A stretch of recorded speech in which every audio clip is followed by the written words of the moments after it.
You're listening to The Business Focused Photographer. If you're ready to transform your photography business into a thriving career, you're in the right place. Each week, we'll discuss fun and innovative ways to boost your creativity and income. Sound good? Let's go. Hey, welcome back to the podcast. Today I'm here with my friend Alex Jones. Don't worry, it's not the InfoWars Alex Jones. It is the real one, It's a the real Alex rebrand. Jones. Alex is a family photographer based in San Francisco, and she specializes in working with young children. And today we're going to really dive deep into Alex's special skill set, which is managing chaos and being proactive about the chaos of that is inherent in family photography, especially with young children. So welcome, Alex. Thank you for having me. Yeah, thank you for coming on. Alex, so you're a family photographer. How long have you been in business? Yeah, I've been full-time for about 5 years, but I've been photographing friends and family and friends of friends for about a decade. Yeah. Yeah. So you've been doing it a while. Um, at what point, like when you reflect on your development, your evolution as a family photographer, at what point did you realize that this was a special skill that you had? Was it through meeting other photographers, talking, seeing other photographers at work? Yeah, for me, it was, like I tried to jump in and just copy people. I was like, "Okay, they're doing this posing, they're doing this reward, they're doing all these things." And then one day it finally clicked to me no, I'm a teacher. Like, that's who I am, that's my background. I have a degree in early childhood education, then I taught pre-K, kindergarten, and first grade, and I thought, "I know kids. I don't need to guess at this." So I kinda took a breath, took a step back, and thought, "I'm just gonna be myself, but I'm also gonna learn how to use my camera." And so once I did that, things just started to flow really naturally, and that's when I started getting a lot of compliments from families like, "Oh, I've never seen someone work with my daughter so well. My son hates his photo being taken, but he loved being with you.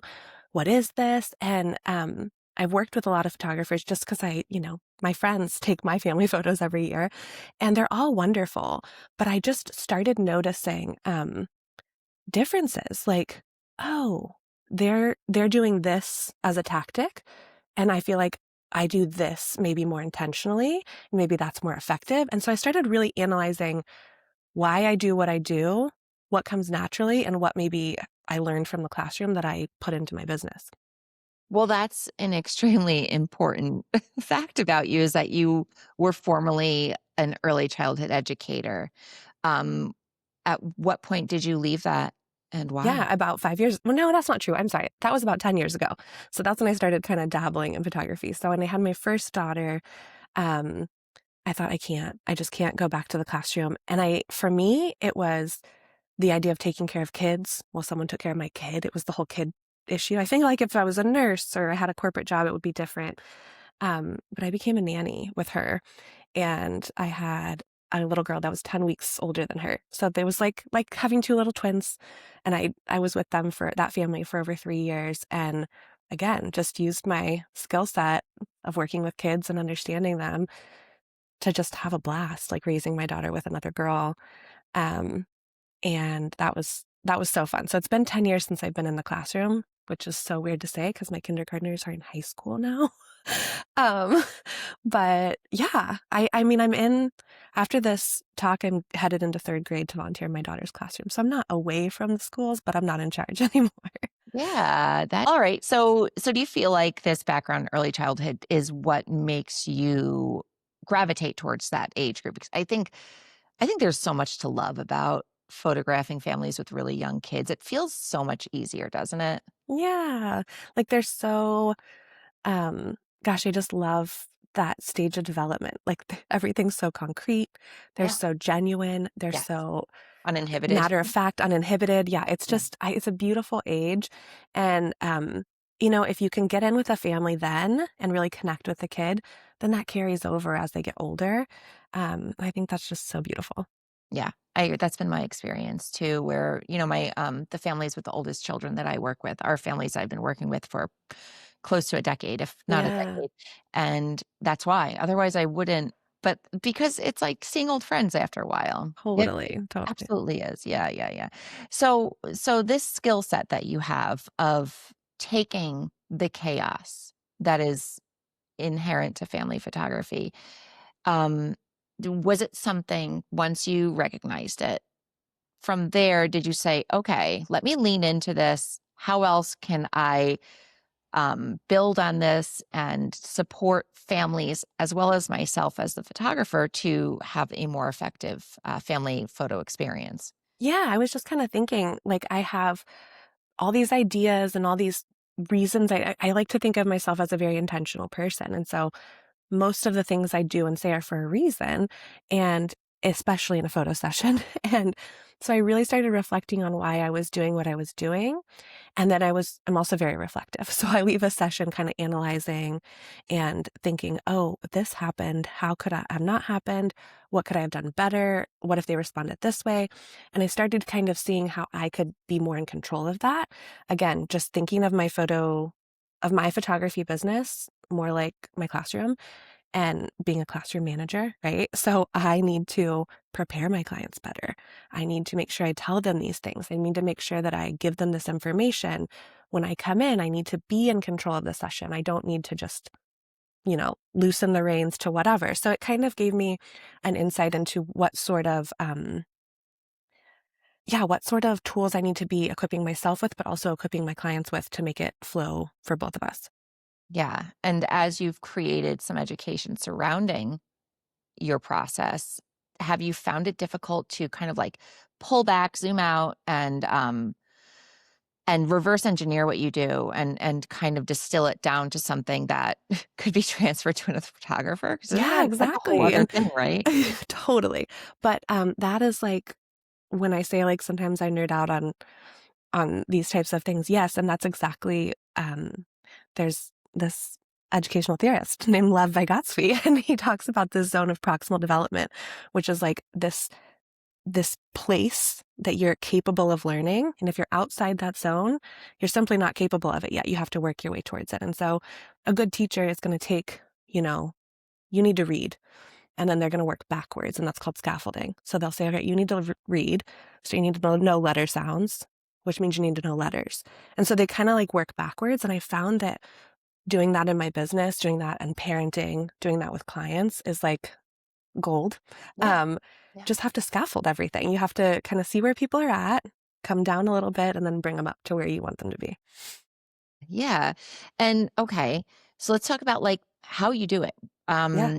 How are you communicating to potential clients before they even reach out? So how are you maybe in your marketing, in your advertising, in your website copy, how are you making it apparent that you are the go-to photographer for managing the chaos of childhood? Yeah, totally.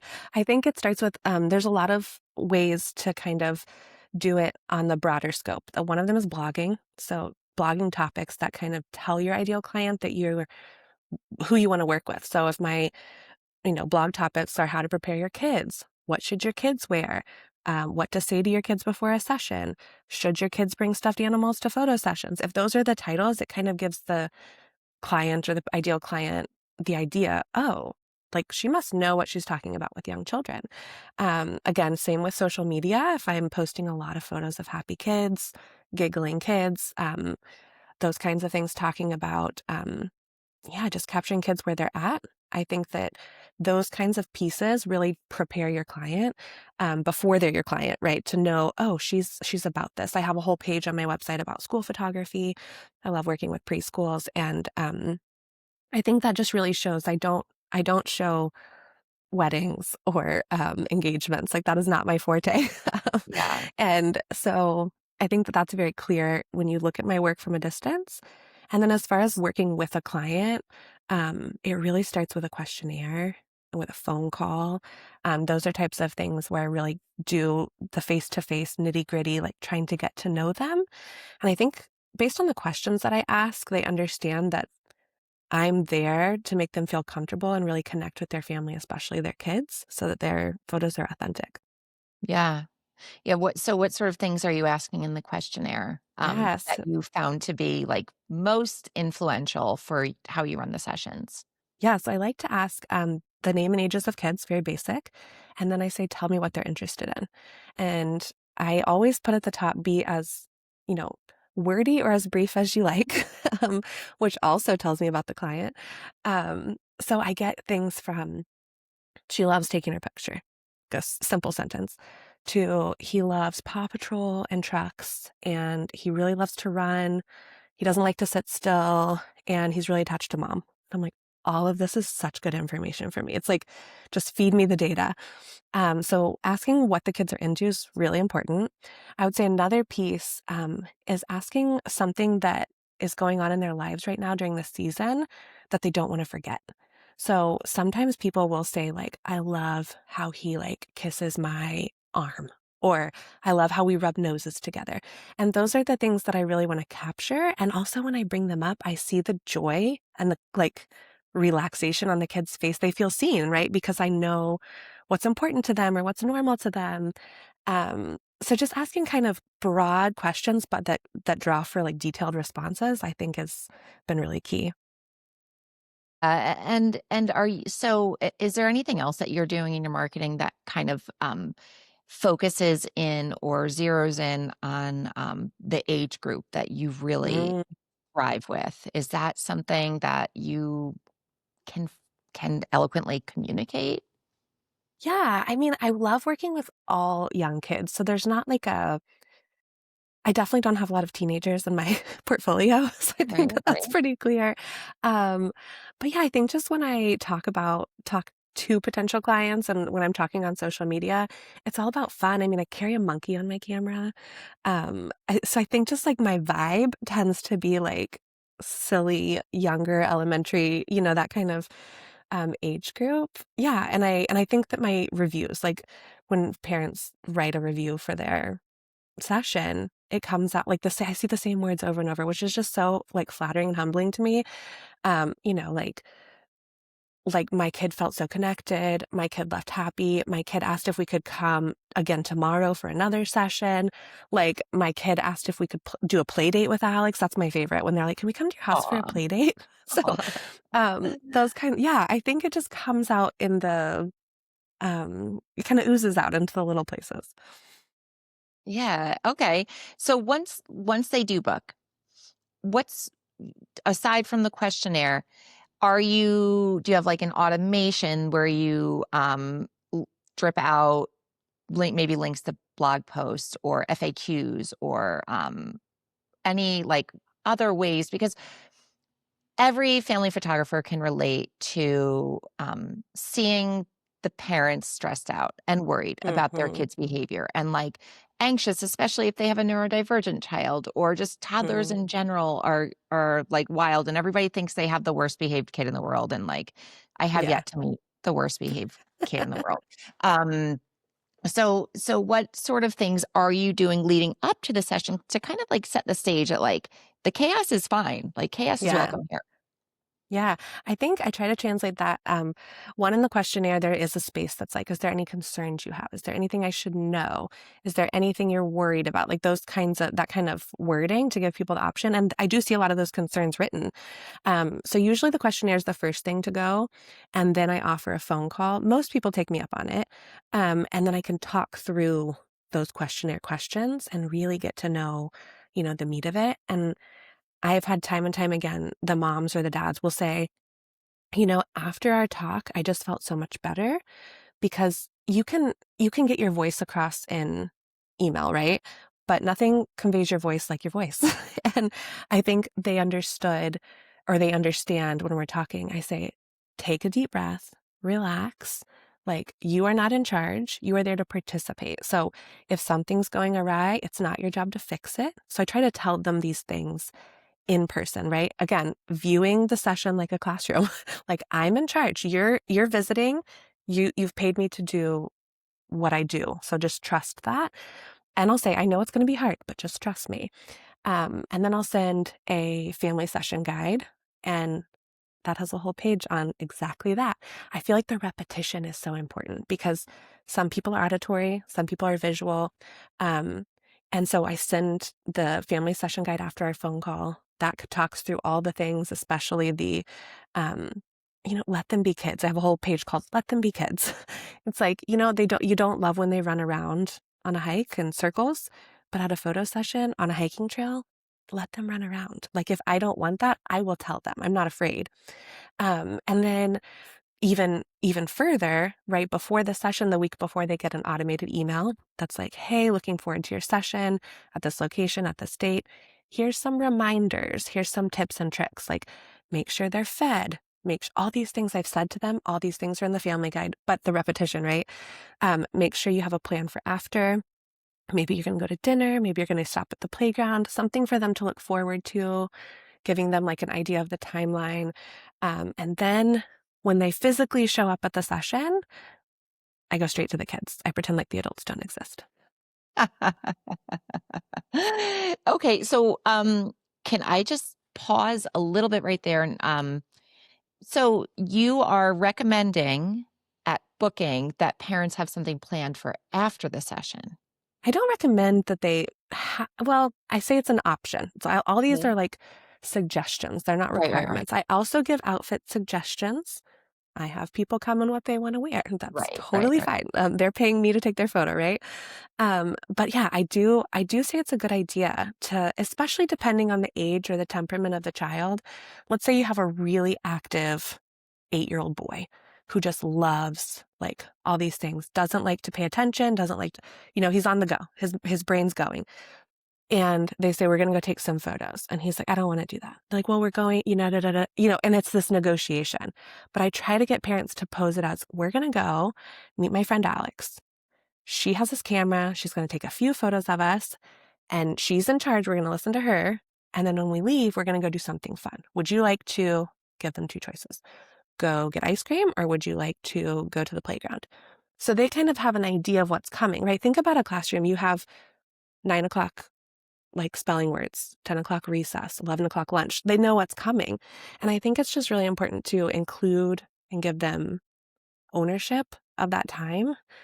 So yeah, I think it's a great idea to give them something to look forward to. Yeah, I just asked because I've noticed that like in part of my prep emails, especially ones that are for my studio, I send a list of things to do after, or like, Oh, that's smart. like Yeah. go to the cupcake place next door, or go Yeah. down to the bakery, or go to the playground up the road, or like, so people can kind of plan their day out. And I don't know, Totally. I think it Do you feel but like that excites the kids too? oh yeah, Yeah. absolutely. It's like there's a lot of, there's a lot of bribery, but I just call it positive reinforcement. Yeah, absolutely. So it is, I'm so is curious about that. But I think Okay. also just looking at it as like you're giving them some sort of say and some sort of ownership, when you kind of reframe it and make it about like meeting them where they're at, um, just a different perspective. So once the session day's here, what does the session look like with you? Yeah. Well, I like to say that like the first 5 minutes are key. They're very key. So I hope that the parents have prepped them well. Um, I will say I really don't like walking into a session where I can tell that like the parents have threatened the kids. Like, you're gonna smile or there's a consequence. I'm like, no. Yeah, yeah. Like, so I try to prepare these people, but it doesn't matter. You can do all the right things. You have to have cooperation on the other side. So Well, it's just I'm how some parents are programmed. it And is. It's totally, yeah. And yeah. that is their prerogative. And I respect that. Um, I try to be like, you're walking into my world. Just come in for a minute. Like, just leave your world behind for a moment. So I try to read the crowd. If they're unbuckling, if someone's yelling, someone's crying, if one person looks distressed, I try to really read the room. I feel like that's so important. And although it's a natural skill for me, I do feel like it can be learned just over time, right? So really reading the room. As they come to me, I, number one, try to do an icebreaker with the kids. So if I see, let's say there's a 5-year-old little boy and a 1-year-old baby, I might say, oh my goodness, you must be baby sister, like to the boy, right? And he immediately is like, no, I'm not the baby sister. That's the baby sister. So we're already laughing. I didn't say anything to his parents yet. I just say, hi, friends. And then I go straight to him. And then I say, well, you're not the baby sister and she's the baby sister. Well, then how old are you?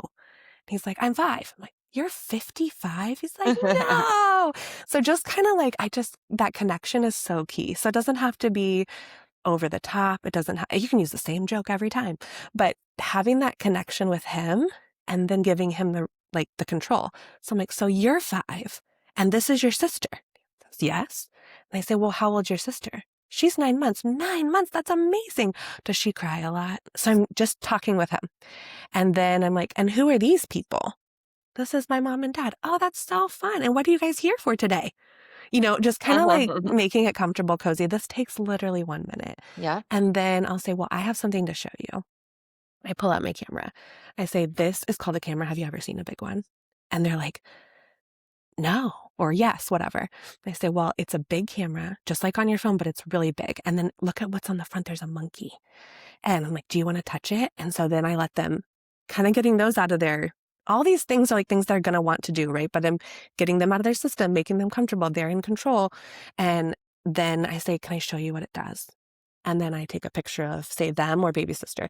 It's hilarious because I have this photo from basically every session, and usually the kid's going, and then I show them, and then they're like, and then I take another one. So I have like these side by sides of like deer in the headlights and then such a happy kid. And I say, oh, can we try one of your sister? And then we'll do that. And I say, oh my goodness, can we do some of like your whole family? And they'll say, yeah. And I'm like, let's do it. And then maybe we could do those trees. Do you like that spot right there? Okay, let's put all our stuff here. And then you get your mom and dad and they'll get the baby and let's go over there. And then maybe you guys can like stand together. And then it kind of just evolves from there. So then they start taking pictures and then they're bored of that, right? After a few minutes. So then it's a game. Then it's what pose. At the end, I always say, you get to choose the pose. But depending on how long my sessions are, I am well known for 15-minute minis, where I can get people a set of 50 images. And that's all they need for the year. And I just stack those. But I would say that first set is like crucial. That's usually where I get the family cheeser photo, is like in the first 10 minutes. And then we just play after that. And then when they're closer to the end, I remind them, I say, oh my goodness, I totally forgot to tell you. Did your parents tell you that I have a surprise for you? And they kind of like, they're taken aback because there's something novel again, right? And they come over to me and I'm like, I have a sticker for you in my bag. And, or a lollipop. I check with the parents before. This is all in the session questionnaire. And then we take a few more shots that are on my list or that we've talked about with family. And then they get their treat and then off they go. And it's usually a really beautiful close. And that's when families are like, they say, can we do it again? Because they realized it's over now. And that was actually kind of fun. Yeah, absolutely.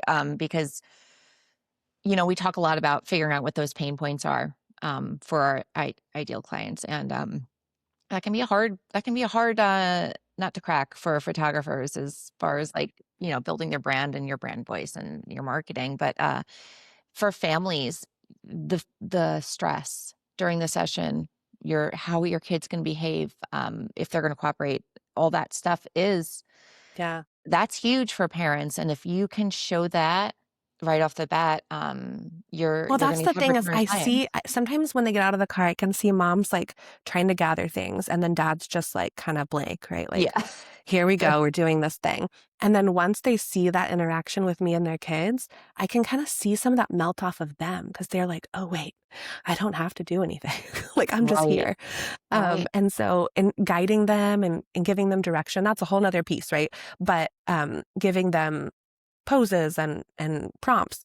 Right. But just, I feel like the most important is that connection, which you get with the parents before, at least one of them, and then the connection with the kids when you arrive. And then most of the time, everyone else just kind of like finds their place and it works out. Yeah. So what does the chaos look like though? Yeah. And That was an ideal session scenario, so that's right? ideal. What is it? Because I know what it looks like. I think any family photographer knows what it looks like, but when you see it, how are you dealing with it? What are you doing then? Yeah. Yeah. So I think what I've learned too is this. I remember in education school, this is so old school though. I don't think they teach this anymore. There was this guy, this big in the ed world, and he was like, take a mirror. And like we had to stand in front of the mirror and like it was like relax your jawbone. Like it was like trying to make like the teacher face.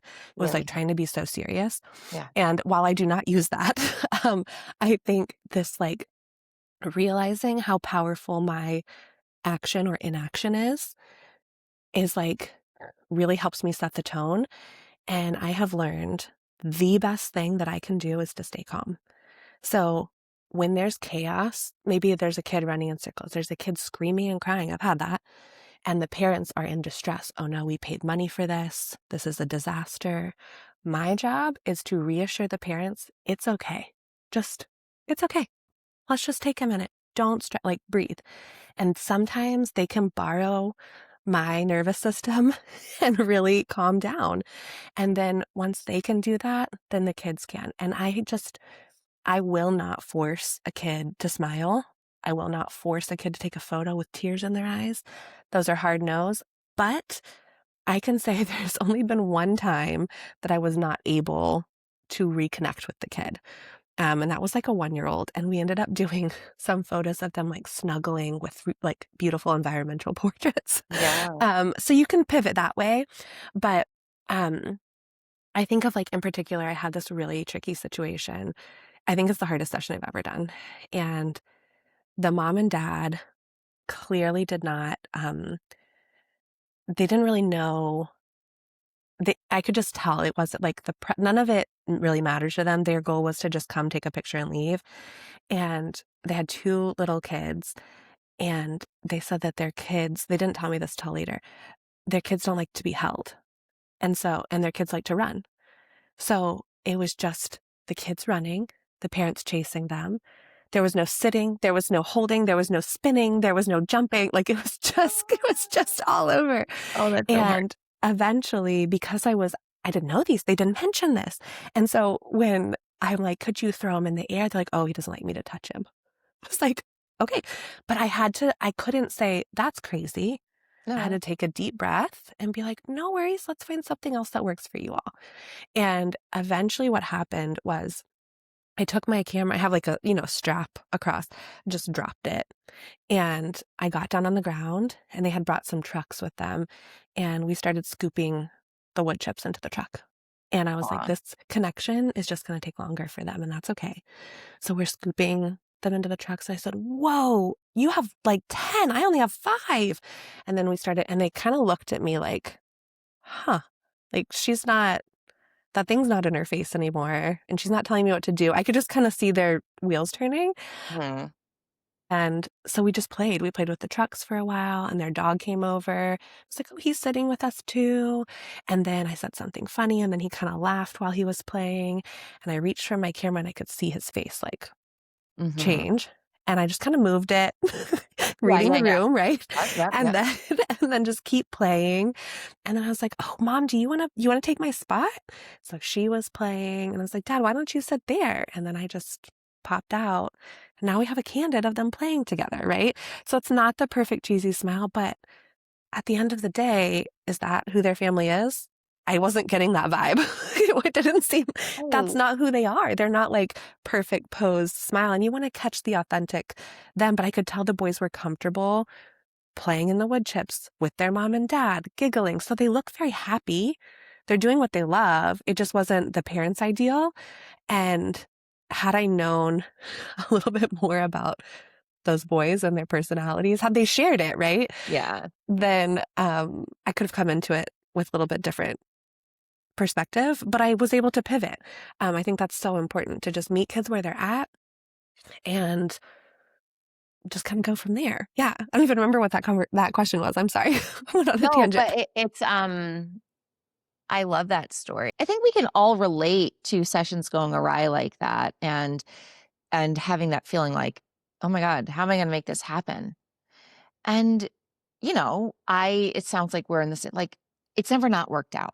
It does Hmm. work out, but it's a matter of you, the adult, being the flexible one. Yeah. And I think that's something that maybe is not as uncommon in our industry, but it's uncommon in education. Mm. I'm a parent to an autistic child. I'm a parent Mhm. to my daughter has ADHD, although she doesn't have trouble at school. Um, but it's always been surprising to me that more adults don't recognize that they're the ones who can and should be flexible. They're the ones Yeah. who are going to have an easier time accommodating the other person, the child. Yeah. Where it's like, let's not go against the grain. As long as everybody's safe and happy, Yeah. let's kind of like and that seems to be the through line of your methods, is that you don't force something that's not fitting. You figure out what shape it is and then Yeah. become, something Yeah. complementary, and I think that's such an important lesson overall, whenever you're working with children in any venue. Totally. And I think a huge goal for me is just that people can see kids for who they are. I think some people just come in with like, all right, this is a battle I have to win. Right. And that's just like such a bad perspective. And it's So just not wild. true. And I think, you know, kids are people, they're just smaller. They have the same wants, the same needs. And we talk about that in my course that I'm releasing. And it's like they have all these needs that they need to be met before they're able to function in a expected manner for society. Like you have to make sure that these needs are met. And I think my goal is just that people will learn to see kids for who they are, meet them where they're at, instead of like, trying to force a circle through a square. Just not going to work. Yeah. You have Maslow's hierarchy of needs of all the basic Exactly. Yeah. fundamental needs Exactly. And list. I do Yeah. in the course I talk about that, about Maslow's hierarchy of needs, and then what that looks like in a photo session. Like, Yeah. making so there's like we have the actual pyramid, and then it's like what does that look like in photography? And that's one of my favorite parts.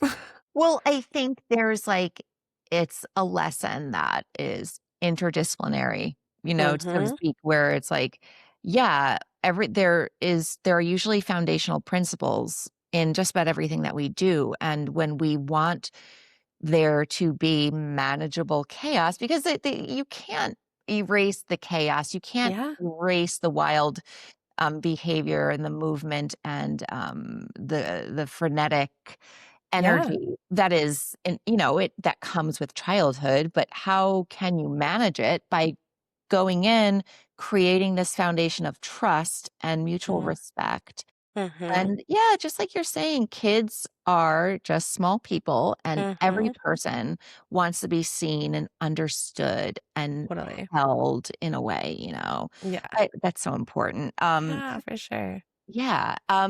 So during your sessions, what sort of signals are you looking for, either from the child or the parents, that things might be starting to go sideways?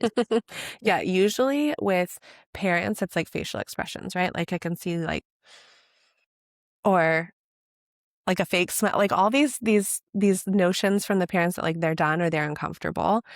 From kids, it's usually just distraction. They're just like they're no longer engaged. They would if I say, "Oh my goodness, can you hug your mom?" They're like, "No, I'm playing with this leaf." Like, okay, cool. Like I appreciate the Yeah, yeah. honesty. I'm like, wow, what is? And then, but those are like cues for me to one, not force, like we said, but to connect again. I'm like, okay, let me see that leaf. Put that camera down. Like, whoa, look at that. It has like veins on the back. I have veins on my hand. And just really connecting. Mhm. That connection piece is so huge. Yeah. And showing them that it's okay. You're not there to take photos for a solid hour. I rarely go an hour. Like I said, 15 minutes is my sweet spot. When I have longer sessions, it's honestly just more variety and backgrounds, and a little bit more playful. But I look for those kinds of cues, and then that just directs me. It's so funny. I swear, every time I look at my watch, I feel like they happen at the same time. Like from beginning to Oh, it's like I feel like kids are done at around the same time, parents are done at around a specific time. Like it yeah. just Yeah. that's that's just where it happens to be. And I think recognizing that that's okay, but also going in with a plan. Like if mom really wants a photo of the kids together, that's going to be one of the first shots I take because I've got their attention. Right. I've got their trust. It's like that's the moment. So you can't walk in just blindly and like I think that's when things shifted for me was I used to walk in blindly just trying to copy people, right? And now I recognize I have all these pieces in play for pre-session, which prepare me, and I need to go in with a plan, but it's all up here and they don't know the plan, but I need to stick to it and make sure I get what I need to be done. Um, yeah, and then just pivot as needed. But ideally, I've gotten what I need done before those cues start arising. Yeah. Okay. So before we begin to wrap up, for photographers who are listening who are feeling they can relate to this. It's chaotic, their sessions are wild, they get stressed out, they don't know how to handle it. Do you have any quick and actionable tips that if let's say they have a session tonight that they can put into practice to have to better mitigate the chaos? Yeah, I would say number one is when you get there, connect with the kids first. That's going to be like my number one always is hello, everyone. Parents, we know you exist. Their feelings aren't going to be hurt. Go straight to the kid. Make a joke, make some sort of connection. You like their shoes, you like their hair, whatever it's going to be. Make that connection. And then I would say, second, get what you need done first. Like if you really need that smile cheeser photo, you're going to go for that first. And I think, the third piece is just to breathe, just to calm yourself because that comes off so clearly to other people if you are in a panic or you're worried or you're uncomfortable.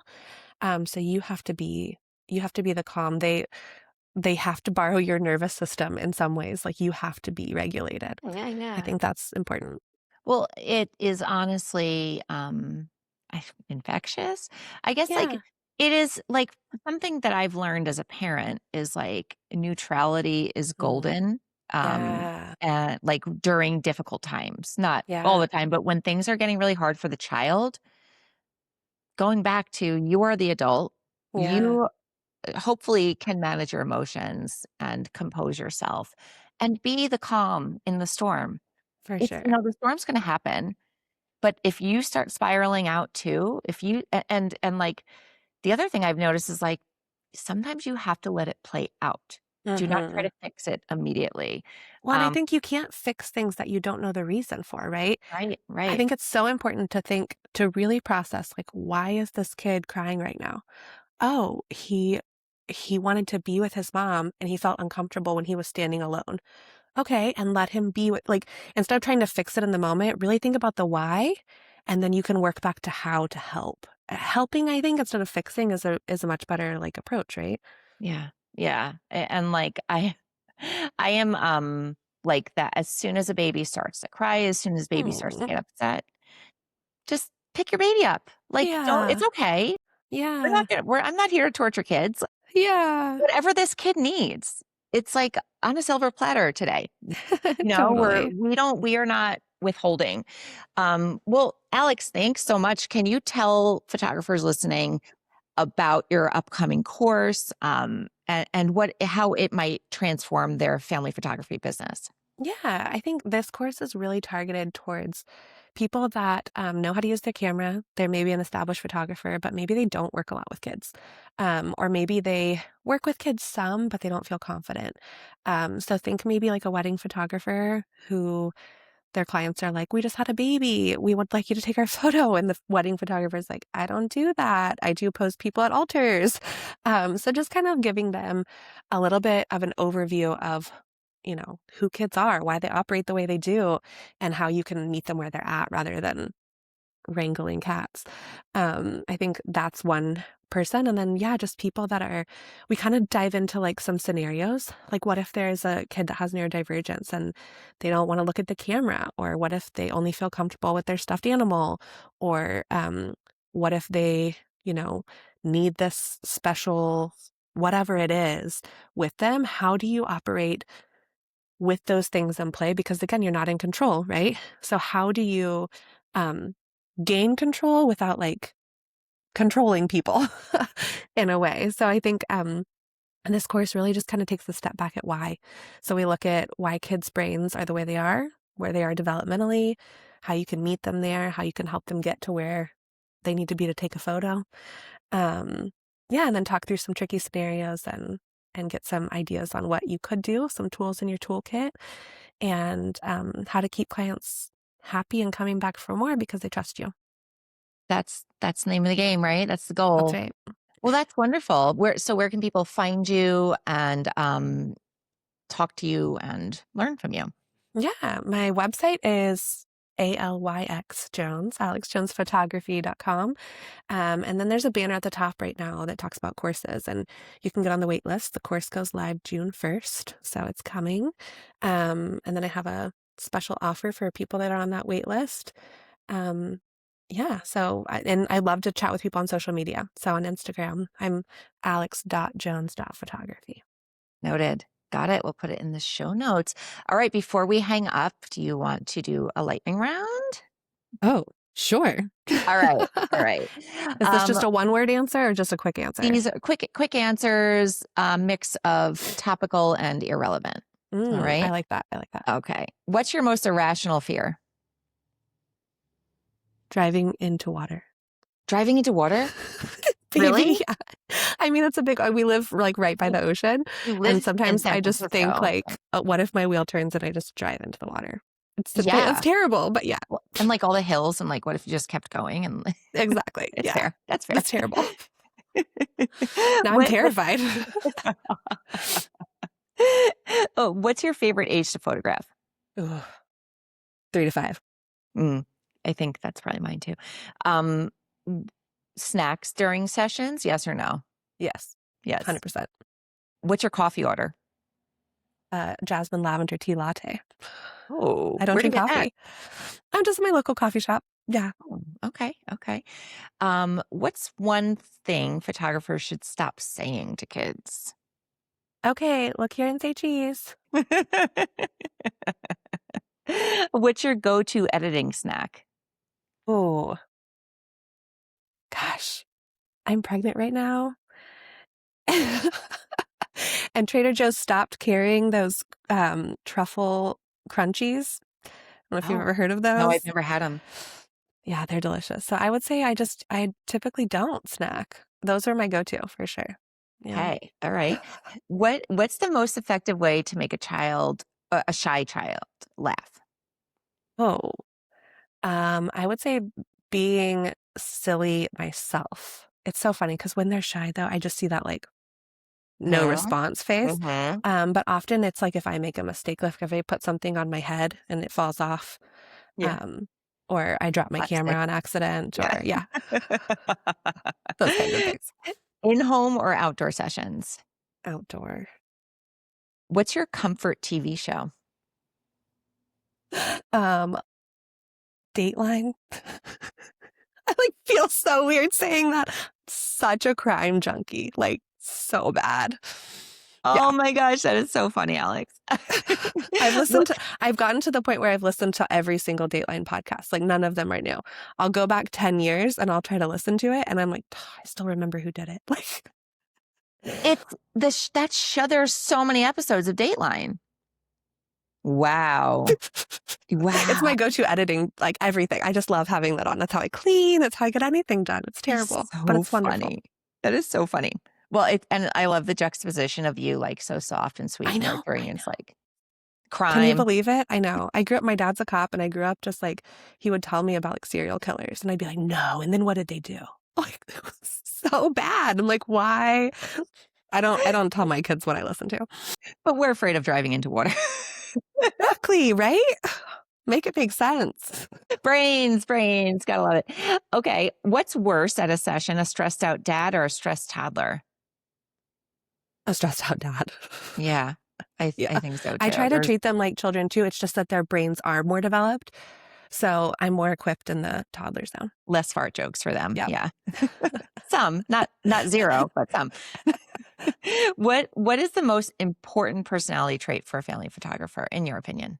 Oh, I would say warmth. Like you have to be inviting. Yeah. I just started working with a side note.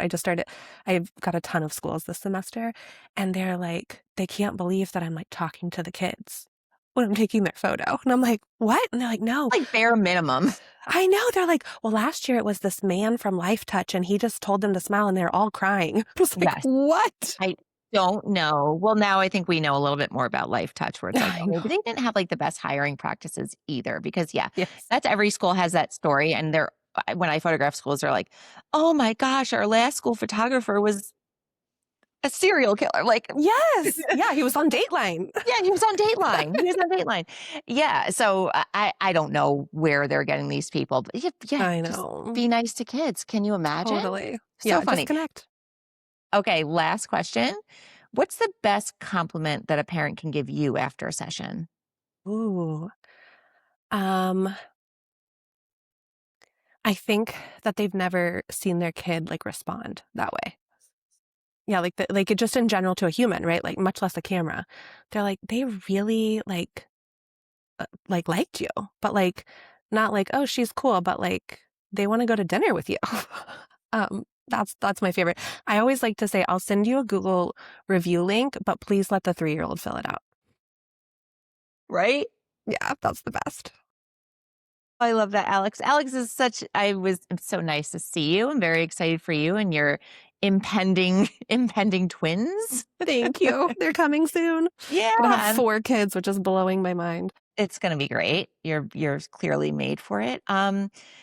Again, thanks so much. Best of luck for everything that you have coming down the pipeline, and we'll have to talk again. Thank you. I talk soon. Have a good one. Bye. So until next time, keep shooting, keep creating, and keep building the business that supports your dreams. Have a fantastic week. And remember, in the business of photography, your creativity is your biggest asset.